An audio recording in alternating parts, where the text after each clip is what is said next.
I woke up in a birthing sack, panicked and choking on amniotic fluid. I clawed at the fleshy walls, fighting with all my terrified strength to free myself. With a wet, ripping sound, I was dumped onto the muddy cobbles of the street below, twisting my ankle as I landed. Cold rain blasted my naked body clean of the sack's liquid. I tried and failed to get to my feet. The street was alien to me, an insane medley of architecture ranging from the modern to the prehistoric. The sky above me boiled with storm clouds, illuminating my surroundings with non-stop flashes of lightning. A man walked over to me. His hair was matted with filth and the rain streaked down his mismatched leather clothes. He said nothing, just watched me squirm on the floor.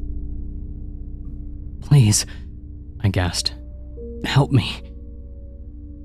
He answered by slamming a foot down on my face, breaking my jaw and making my vision real. He moved on to my limbs, stamping and tugging until he heard the bones snap. Crippled, naked, and screaming. There was nothing I could do to defend myself, as he started to eat me alive. My introduction to hell wasn't unusual. Very few people survive their first hour, let alone their first night. When they die, they go through the same thing again, emerging from a new birthing sack in another part of the city. Eventually, they learn to attack the first person that they see, and if they're lucky, they'll be able to kill that person. That's the one rule of hell. The strong take from the weak. Get used to the idea and you might just make it through the afterlife. I'm going to give you a helping hand. Consider this your handbook to hell. A primer on the inferno. Make no mistake though, I'm not doing this out of the goodness of my heart. When you die, you'll owe me one. Don't worry about trying to find me. I guarantee that we'll run into each other eventually. Eternity is a long fucking time. So it's a matter of when, rather than if.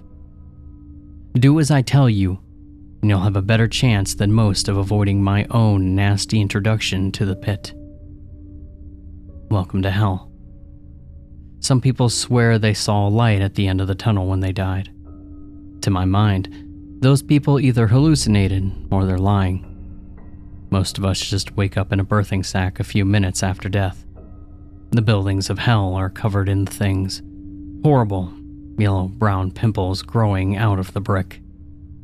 I've already mentioned that the first thing that you do is claw your way out and get ready to fight. This is where the real bitch of the situation comes into play, since not everyone has the strength to break through their sack's flesh. You get the body that you had just before you died, see? So, let's just say that you were born a cripple, or maybe you died too young or too old. Well, tough shit. You're going to have a rough eternity drowning in birthing fluid over and over. If you manage to break free of your sack, don't waste time moping around, wondering what the fuck happened. Get on your feet and get ready to defend yourself. Chances are good that the first person who sees you will be hungry. There are no plants or animals in hell. So cannibalism is your only option if you don't fancy starving to death and having to start over. Aim to kill the first person that you see. It might take a few tries. Most of hell's residents have been fighting for survival a lot longer than you. They might have armor made from tanned skin, scavenged metal, and bone. They'll almost certainly have a shiv, club, or an axe. All of that will be useful to you if you take it from them. The next thing to do is find shelter. It never stops raining in hell, and pneumonia is a shitty way to die. Luckily, you'll have a selection of buildings to choose from. Ever wanted to live in a rundown Victorian manor with half a roof and no furniture? How about an ancient Egyptian mud brick hovel? If people have built it, you can find a crumbling version of it in hell. Pick a building, kill any squatters you find, and move in. The best houses are the ones that come with a supply of scrap metal and timber. Not only are those good for making weapons with, they're also vital for getting drinkable water. I learned the hard way that Hell's Rain is teeming with disease. It has to be boiled before it's safe. So getting a fire going and something to make a bowl with is a necessity. So, we've killed your first man and found a home. Things are going well. Get that far and you're going to want to hang on to whatever it is that you have forever. But you won't. Something will kill you eventually and you'll have to start over. My record is a year. If you want to beat that, you'll need to understand hell, as well as its denizens, the damned. The people of hell can be grouped into two categories. The first, the fresh meat, are those who've just climbed out of their birthing sack. It's kill or be killed when it comes to fresh meat. Always has been. The newly birthed want clothing and tools and will kill you to get a hold of them. The second category, the residents, view fresh meat as a quick and easy supply of food, leather and bone. Residents have an easier time of it for sure, and all of them will fight to retain their resident status for as long as they can. Make no mistake though, residents victimize each other just as much as they prey on the fresh meat. If you're a woman, for instance, well, you better get used to any hang-ups that you have about rape. Women get raped in hell far more than men. It's just a fact. If you're one of those bodybuilders or warrior women, do the smart thing and prostitute yourself for protection. Self-respect doesn't keep you breathing. Remember how you get the body that you had just before you died? Well, that fact forms the core of hell's society. The truth of the matter is that throughout history, it's usually been men who die in battle.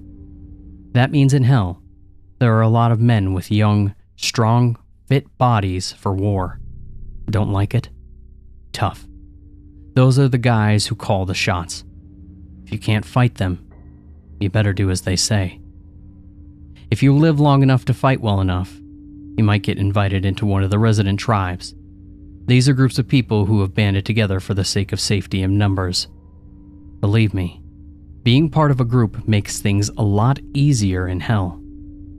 However, keep in mind that you're only part of the tribe for as long as you're a resident. Get yourself killed and it's back to being fresh meat. Tribes offer the closest thing to civilized society that you'll find in hell. If you're part of a tribe, you have people on your side who probably won't kill you unless shit gets rough. It doesn't sound like much, but that's as good as it gets.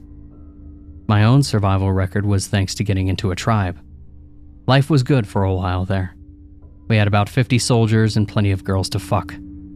Nobody could touch us, and the men abided by an honor code, so the usual fear of being stabbed in the back by our friends wasn't too much of an issue.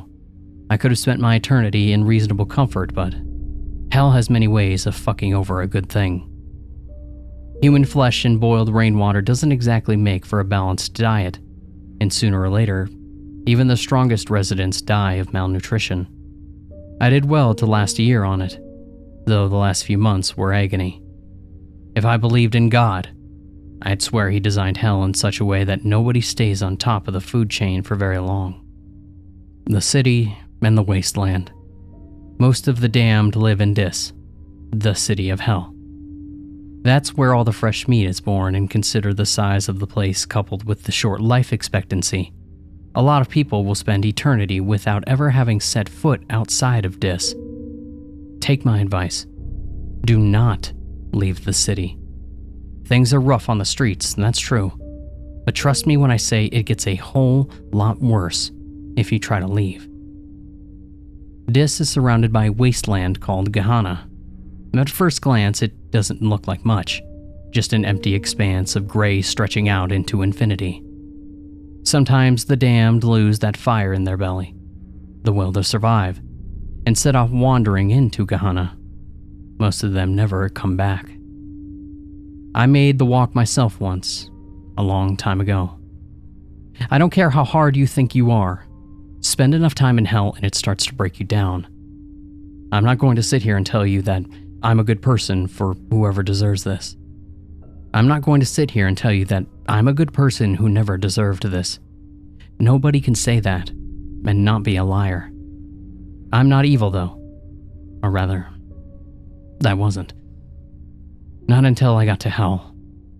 You murder, rape, and torture because you know they will do the same thing to you. You're murdered, raped, and tortured because they know you'll do the same thing to them. Give it long enough and you just don't want to face it anymore. That's when you take the walk into Gehenna. The first couple of miles I walked were nothing special. The rain stopped after a while and the sludge beneath my feet giving way to gray ash, and I caught my first glimpse of hell's sky beyond the clouds. It was a flat gray with a white sun, completely devoid of beauty or warmth. But I trudged on. While walking through Gehenna, I lost any urge to eat, drink, or sleep. My body started to waste away, but I didn't care. Even when my skin started to peel away and my bones were exposed, I still didn't care. The further I walked, the hollower I became in mind, body, and soul. I don't know what would have happened if I'd kept going. Frankly, I don't want to know. Some part of me still wanted to live, so I turned back. I'd walked for days, maybe weeks. Yet when I turned around, Dis was only a few steps away. I stepped back into the city and my body finally fell apart. When I emerged from my birthing sack, I swore never to step foot into Gehenna again. Escaping from hell. There are ways to leave hell. That should be obvious. Otherwise, I wouldn't be talking to you, would I? Sometimes the living get it into their heads that they want to talk with the dead. They get their crystals, incense, and spirit boards in the hopes of reaching their loved ones. Most do nothing more than trick themselves into thinking that they've made contact. They smile or cry, convinced that their beloved granny is playing the harp on a cloud somewhere before getting on with their lives. A few have the skill to actually reach us, though. They can open a gate between hell and the world of the living that we perceive as a pillar of fire stretching down from the clouds. As soon as one of those pillars show up, the damned scramble to be the first to get to it. You haven't seen the true nature of man until you've watched thousands of the damned swarming over each other, kicking, biting, clawing to be the one who escapes. Contacting the dead always results in a bloodbath. Even the most civilized tribes fall apart the instant that it becomes clear that only one of them can leave. I've left hell twice now. Left my body behind and ridden that pillar of fire up into the clouds. Some people believe that you can be possessed by demons. Let me tell you something. Demons are not real.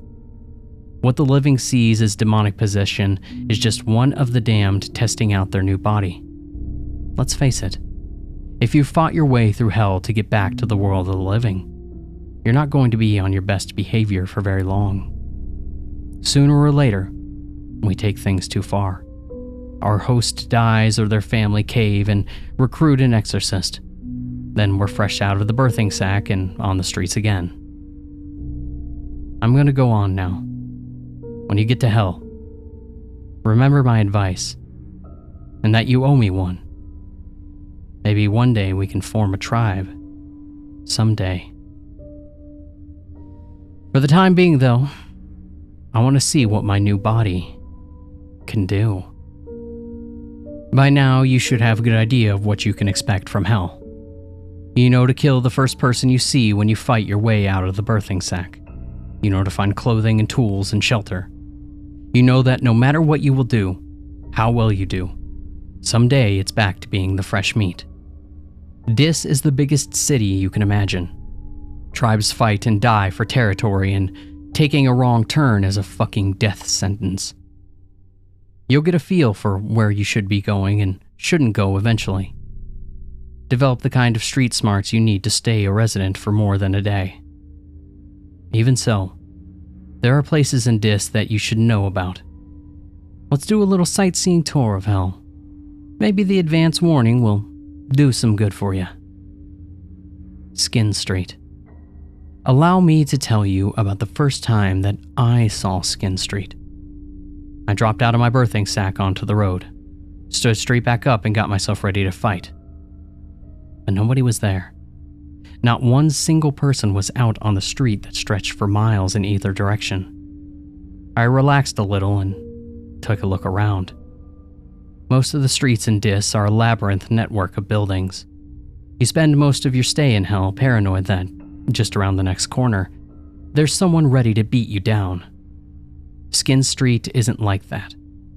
It's a single, straight line with only the rain and the darkness to hamper visibility. I felt more vulnerable there than I felt in any parts of Dis. You ever walked into a wide, empty space and suddenly felt exposed? Yeah. Imagine also being naked, unarmed, and in hell. Still, I know what I was supposed to do. The first step was to find some clothing. And that's where I learned how Skin Street got its name. Every building, every busted streetlight and gas lamp was decorated with flayed skin. I'd been in hell long enough by that point to not be too freaked out, but I'd be lying if I said it didn't affect me. In a fucked up kind of way, it reminded me of Christmas, you know? People hanging wreaths and lights from their houses, that sort of thing. I remembered the time I'd spent with my family, with my kids on Christmas morning. Feelings like that will get you killed. I pushed them back down and pulled some scraps from the nearest building. If somebody was going to leave clothing material lying about, I may as well take it, right? I didn't know it at the time, but every step I took on Skin Street was being watched. When the attack came, I didn't even get a glimpse of the guy. My skull fractured from an expert swing of a club. Whoever hit me went for my eyes, and the second I hit the floor, stuck his fingers right into my sockets. I was blind and crying like a baby when he started to peel away my skin. Here's the thing. Some people are fucked up even by hell's standards. The loners, serial killers, stalkers, and psychopaths all make their way to Skin Street in the end. Most of the damned use the whole body of a kill, but the Skin Street people like to take trophies. They leave their ornaments out as bait for the ignorant, skulking in the shadows and watching for the best moment to ambush. If you find yourself on Skin Street, you're going to have to think fast. Forget clothing, just grab a rock, piece of wood, or anything else you can as a weapon. Stay out of the shadows. Keep checking behind you. And get out of there as quickly as you can. The Perdition Farms. You're going to be chased in hell. That's unavoidable. At some point, you'll stumble into somebody bigger than you and you'll find yourself outnumbered. Forget about a fair fight. If somebody can take you down without you fighting back, you bet that that's what they'll do. It's easy to lose focus when you're running for your life. You can forget to pay attention to your surroundings. And that, my friend, is a big mistake. The outskirts of the Perdition Farms are littered with billboards.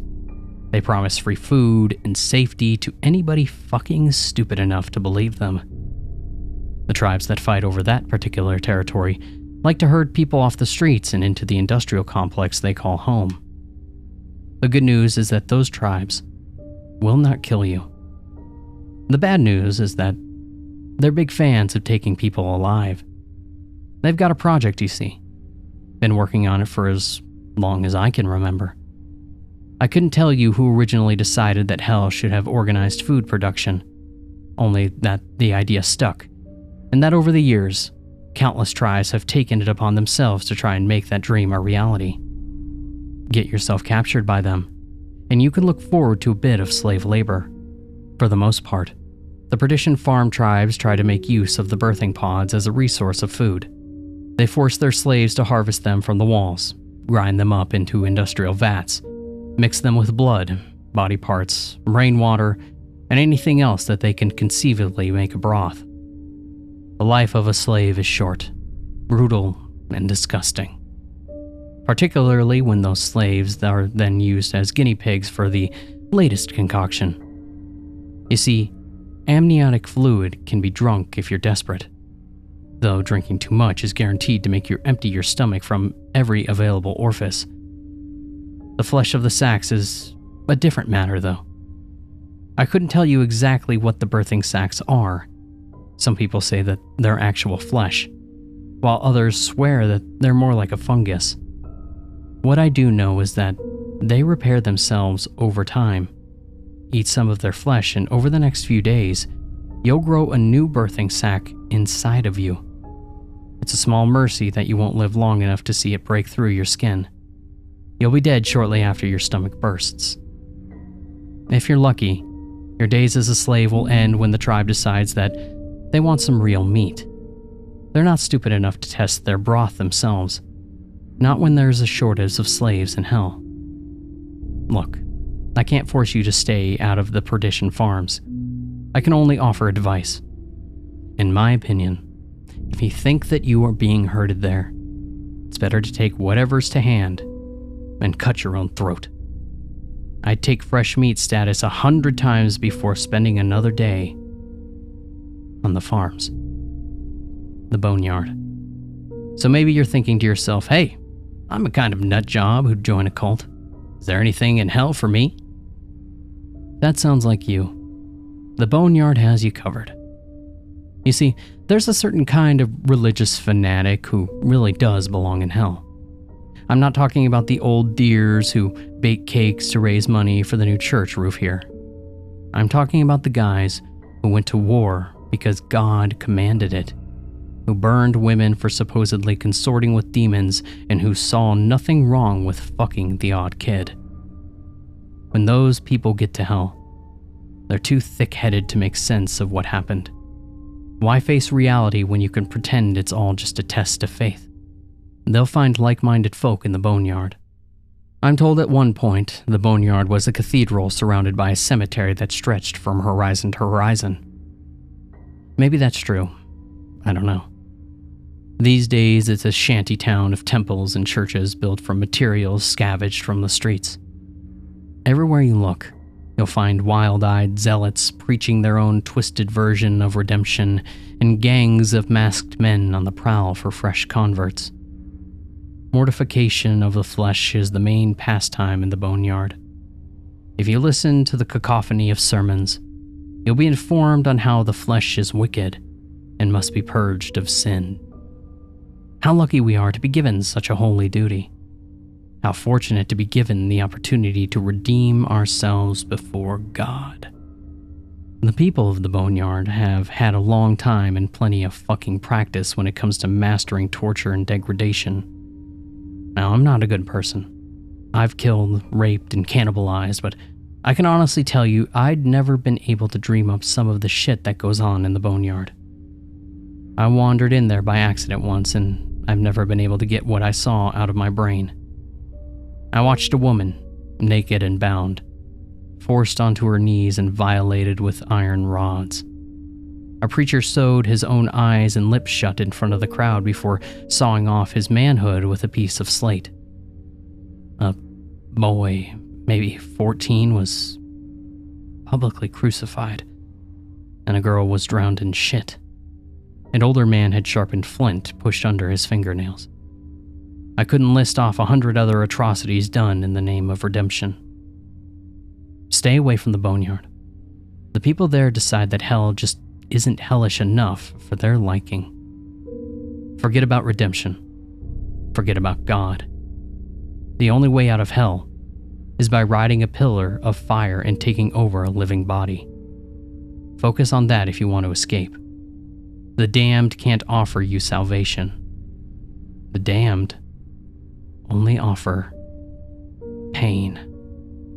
I have to leave you soon. If I'm to make the most out of life on Earth, I'm afraid I'm going to have to skip town. While I've had plenty to keep myself entertained, this body just isn't suitable for a run-in with the police. It's only a matter of time until some nosy neighbor thinks to pick up the phone.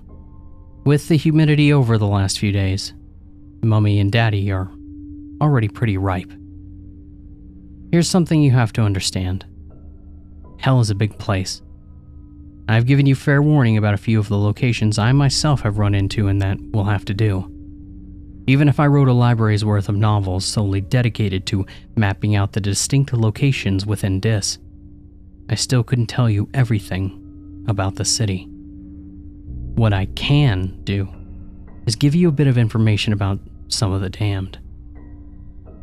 The Slaughter Man. Take a moment to think about all of the celebrities you know. How many of them do you reckon would do well in Dis? Not many, I'll wager. Perhaps none. Fame and fortune on Earth doesn't count for shit when you're dead. Very few people are strong enough, mean enough, and downright psychotic enough to earn a reputation in hell. Those few who have what it takes are people you never want to meet.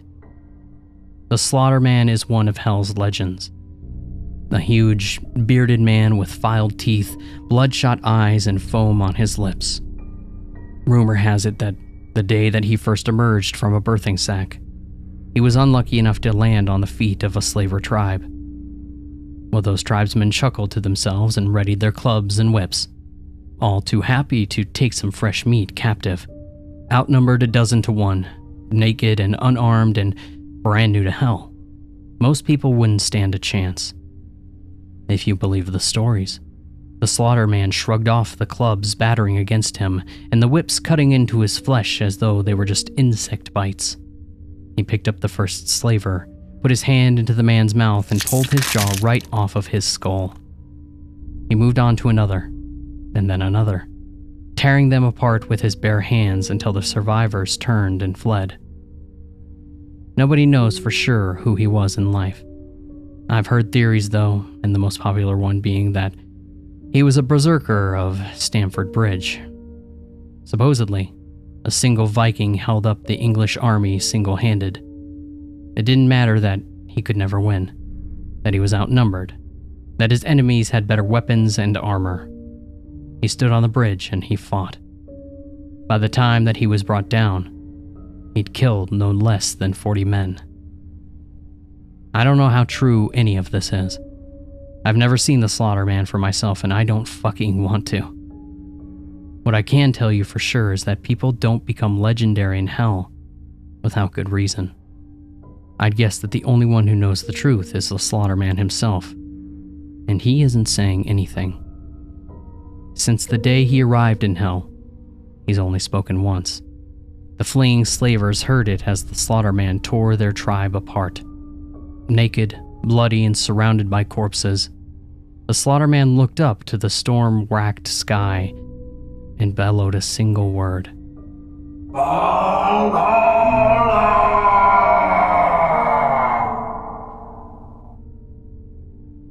Hellhounds. How about a little story? I wasn't new to hell. I had made myself some clothes and a wooden club, found shelter, and had a big slab of meat roasting over a campfire. The only thing I didn't have was a tribe. The area I'd been birthed in seemed slummy even for Dis. All half-collapsed hovels and mud huts. Iron was scarce, barely enough to make myself a water bowl. All in all, not a good spot for a tribe. My plan was simple enough, though. I'd have a decent meal, carve myself a shiv or two in case I lost my club, then find somewhere more or less dry to sleep. After that, I'd set off to look for a tribe. Even the mildest tribal initiations result in a few scars and a broken nose, so I wanted to be at least well rested as much as I could be. Sleep in hell is both vital and dangerous. There's an act of finding somewhere that's simultaneously sheltered, hidden, and with access to an escape route. Even then, you never get more than a few hours at a time. In hell, the slightest suspicious noise should scare the shit out of you. A low, throaty growl definitely counts as a suspicious noise. I leapt out of my impromptu nest of skins and wood, raised my club, and returned the growl with one of my own. A woman had crept into my building and was staring at me with dilated pupils. She looked to be in a bad way, skinny, naked, and covered in weeping sores. Her lips peeled back to reveal broken and jagged teeth. It took me only a second to size her up. She'd been living rough for a few days or maybe even weeks. Judging from her protruding ribs and bloated stomach, she was well on her way to dying of starvation. So, she was weak, hungry, and didn't even have a weapon. "I've already eaten," I said, relaxing a little and giving my club a few practice swings. "No sense in letting you go to waste, though." I took a step towards her and she bolted, just turned right around and scampered away into a strange animal gait. I took off after her, certain that I would outpace her. Even if there wasn't much meat on her, bones can still be useful.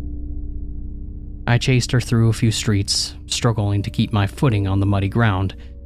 When I finally got close enough to swing my club, she stopped dead.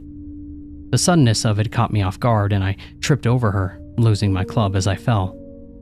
She howled in triumph, a sound that was echoed by a dozen other throats.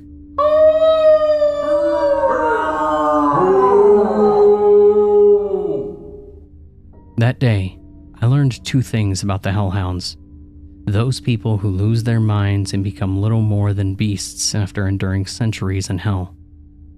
Firstly, they have the necessary animal cunning to hunt as a pack. Secondly, human teeth and fingernails are perfectly capable of ripping flesh from the bone. The surgeons. Modern doctors rarely thrive in hell. Academia and reliance on technology don't leave you in the best state to endure the endless violence and brutality. There are exceptions, though. The people who learned to sew their friends back together amid the machine gun fire of the Samma. Shamans, witch doctors, and holy men who endured famine and warfare. Survivalists who learned how to cauterize their own wounds in the middle of a forest. Those are some of the people who might just be strong enough to plead their trade to the damned. After all, working knowledge of basic medicine is just one of the things that's beyond a lot of the meatheads roaming Dis. Most of Hell's surgeons find a tribe as soon as they're able.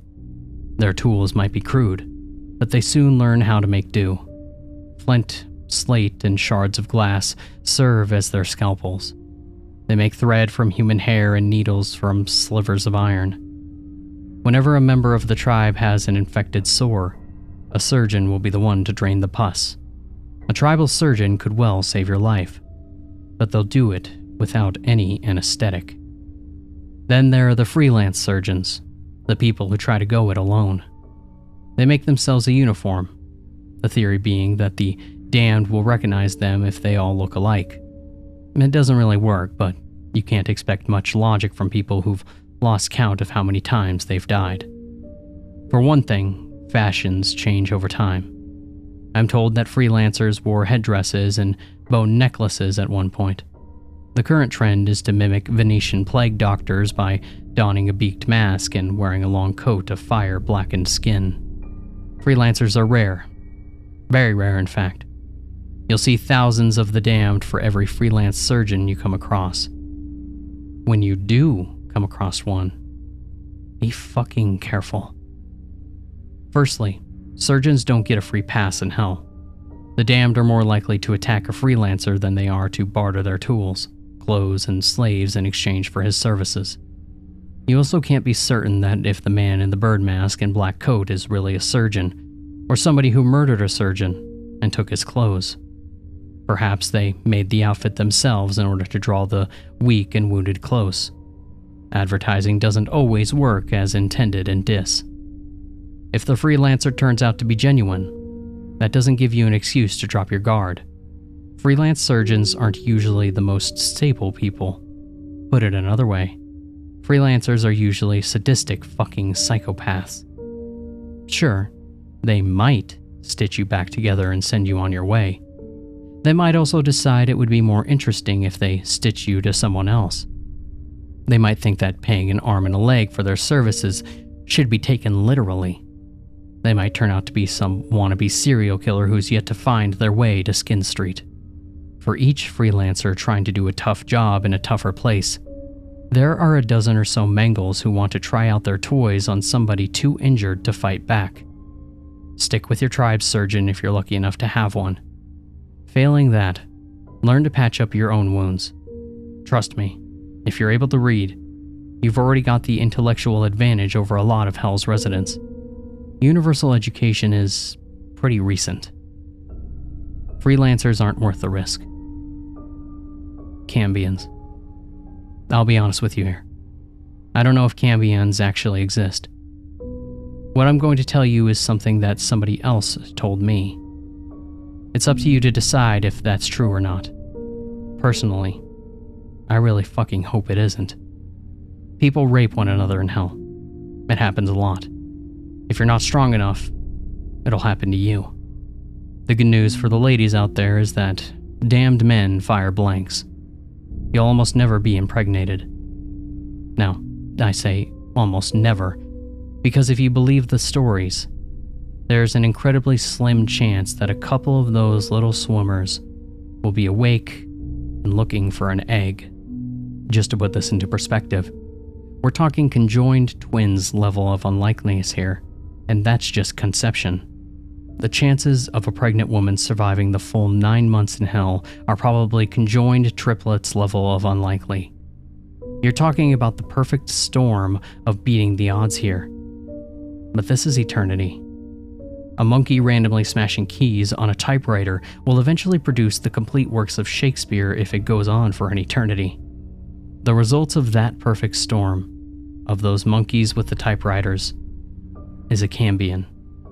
A child conceived and born in Hell. I'm not saying they exist, okay? I'm just saying I've met somebody who swears it's true and that he's seen a Cambion for himself. You see babies in their birthing sacks from time to time. Usually it's just a body. Occasionally, you see one drowning. Most of the time, damned, ignore them. They wouldn't survive a day on the streets even if you could afford to devote your full attention to them. Better to leave them be. It's only the really fucked up people who cut through the sacks and... yeah, I'm not going to finish that thought. I'm getting a little sidetracked. So, this Cambion, who may or may not exist, apparently looked like a normal child. It cried, it shit, it sucked its mother's tits just like a regular baby would. The mother was part of a tribe and they'd been able to protect her throughout her pregnancy. Couldn't tell you why. Maybe curiosity, perhaps. When it was born, the whole tribe gathered around to have a look. Among them was the man who told me this story. Somebody I'd met years later and eventually would kill. This man cut the baby's cord and lifted it up to his face. Every man in the tribe had raped the mother at one point or another, and he wanted to see if the child looked anything like him. The Cambion looked like a normal child in every way but one. Its eyes were dead, lifeless, like a doll's. Sure, the kid was alive. It wriggled and cried like a normal baby. Those eyes were wide open, though, not scrunched closed like a newborn's eyes should be. Wide open, empty, doll's eyes. If that story is true, I don't blame the tribe for killing the child. Something like that should never exist. So with that, I am done, and I have to go. This is the point where people like to have things nicely tied up. A few dragons slain, a few maidens served. At the very least, you could expect some kind of moral lesson to think over. I think that, in this case, that sort of thing is missing the point. There are no dragons to slay, no morals to learn. We do not live happily ever after. There's no grand revelation, no clever twist, no purpose, no redemption, no hope. There's only eternity among our own kind. Well, hey, it's been a long time. The last body I had in the living world didn't cope too well with my mind driving it. It's sometimes hard to remember that the lessons you learn in Hell aren't a good fit for the civilized world.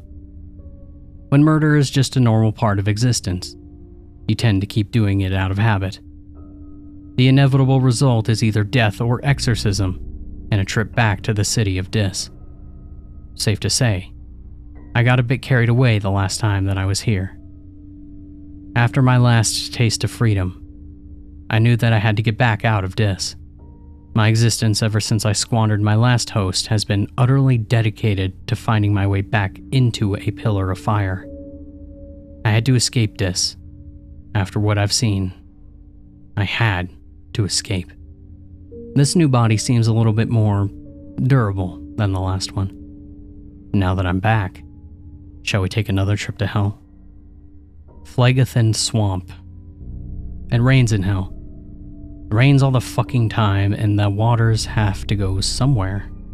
Most of it drains into Gehenna, where it sinks into the otherworldly ash and apparently disappears. The rest flows either into the sewers beneath the city or it collects into Phlegethon Swamp. Remember how it is a bad idea to drink the rainwater in hell without boiling it? Well, the swamp water will kill you no matter what you do with it. Even letting the stuff touch your skin can be deadly.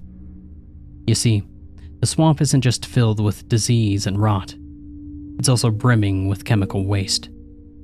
One pool might simply be undrinkable, but another might dissolve your flesh.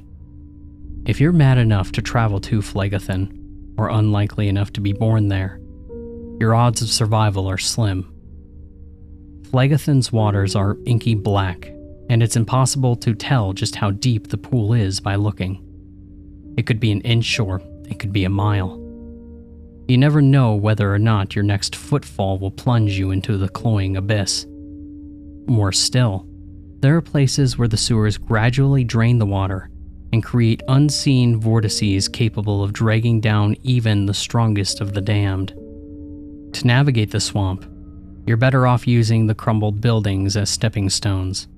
The corrosive water causes wooden supports to wither and collapse, so there's plenty of debris lying around to stand on. Even so, if you take it slow and keep your balance, it's easy to slip and subject yourself to a fucking agonizing death. Last but not least are the wildfires. These are the reason that even the most insane tribes don't even try to establish a permanent stronghold in Phlegethon Swamp. All that chemical waste and decaying matter makes the swamp extremely volatile. A lightning strike or buildup of gases can result in an immense explosion that ignites Phlegethon's surface for miles around. Wildfires move fast.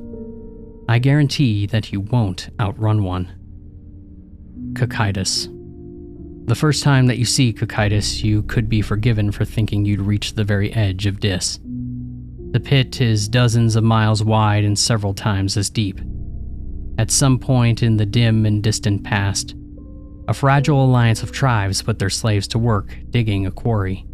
Why they did this is lost to time, but many believe it was an attempt to escape Dis. Perhaps those tribes hoped that, if they dug far enough, they'd eventually tunnel their way out of hell. In my view, the more likely answer is that those tribes were looking for resources. If that's true, then the evacuation was a success. Miles below the surface, beneath the rock and dirt, there are caverns filled with veins of iron and copper. So far underground and sheltered from the relentless fucking rain, it's far easier to create a fire hot enough to smelt ore. The value of such a position wasn't lost on the tribes, and that alliance soon showed just how brittle it was. After a short but savage burst of treachery, the initial shelters of Cocytus all but wiped themselves out. Since then, the pit has been settled and mined countless times. Coordinated efforts from various tribes have transformed the quarry into an abyss. So far, these alliances have always been broken sooner or later. Cocytus has many paths into its depths, and the lower you go, the more labyrinth the pit becomes. The sprawling caverns shelter entire shanty towns and crude smelting facilities. Some are abandoned, others have been lost to cave-ins. Yet there are still plenty of tribes who fight, join forces, and betray each other over the precious ore veins. By this point, you have to go pretty fucking deep to find an untapped vein, and this is where Cocytus becomes truly deadly. Anybody who thought they might be able to tunnel out of hell would be sorely disappointed once they learn what lies in the depths. In all these years, after digging for so many miles, not one person has run into some magical portal leading out of Dis. They also haven't run into magma, for the matter. Instead, the deeper you go, the colder Cocytus becomes. I've never been to the very bottom myself. I'm told that down there, the air is cold enough to freeze your blood and shatter your skin. Maybe that's true. I could certainly believe it. On the rare occasion I've seen Cocytus, I've also had to turn back once the walls became more ice than rock, and the narrow walkway became a death trap. If you have the numbers to do it, Cocytus is still a valuable place to settle. Just remember that when hunger, cold, and greed are your constant companions, none of the damned can be trusted. The Pale Witch. I've told you about the Slaughter Man previously, but hell has other legendary figures, each with their own sobriquets. The Ripper, the Grim Doctor, the Tyrant, and many more. So far, I've only encountered one of these figures. During my last stay in hell, I came across the Pale Witch. As is always the case with legends, the truth about the Pale Witch tends to get lost amid superstition. I've heard plenty of theories as to what she is. The Pale Witch is a Striga who has the power of the evil eye. The Pale Witch is a Gorgon whose gaze turns her victims to stone. The Pale Witch is a succubus who entraps the minds of those she wishes to consume. All of that is bullshit. I've seen the Pale Witch, and I know the truth about her. When I first saw her, I didn't realize who I was looking at. She was naked and locked in combat with an armed resident, so I took her for fresh meat. Here's a tip for you. If you see a resident fighting fresh meat, kill both of them while they're distracted. I planned to do exactly that, but something about the fight seemed off. Residents usually have the upper hand in a fight against fresh meat, and this particular bout definitely seemed about as one-sided as it gets.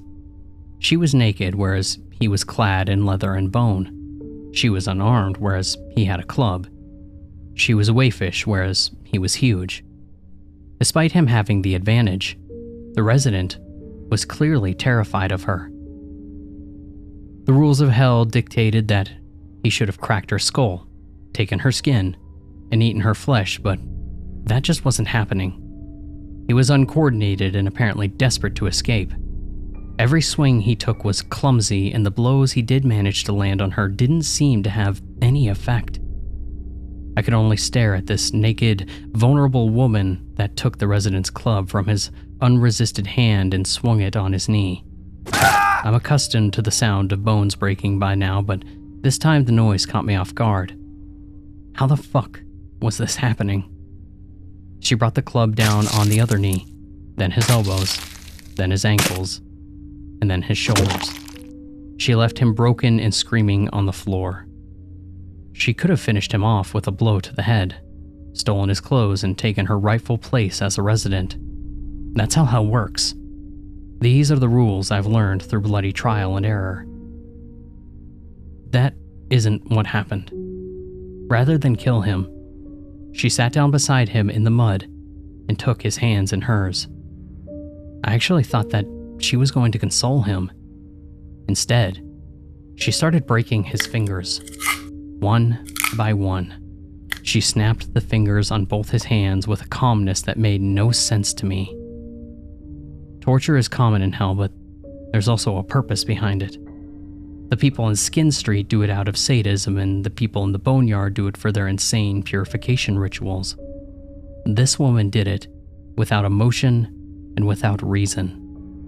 I honestly don't know if she even understood that she was hurting him. I don't think her mind works the same way as ours. Eventually, the resident lost consciousness. A man can only take so much pain before the shock gets to him. Surely now she'd be satisfied, right? Surely she'd take his clothes and restore hell's order. No. She stood up, tilted her head slightly, and uttered a noise for the first time. It wasn't a victory cry, nor was it even a sigh of relief. Instead, the sound that she made was nothing more than a faintly bemused It was as if she couldn't comprehend why her plaything had stopped moving. She stood up and stepped away from him, apparently content to leave him alive.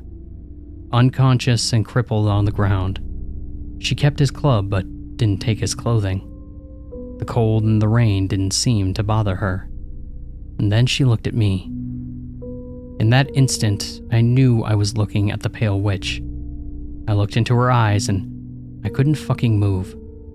I understood what she was straight away, and the sheer terror of it froze me. The pale witch isn't a striga. She isn't a gorgon, and she isn't a succubus. The pale witch is a cambion.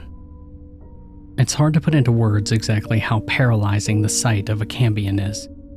That perfectly serene face and those dead, staring eyes just don't belong on a body that's otherwise human. It was like looking into the face of a mannequin and knowing that it's looking back at you. That noise again.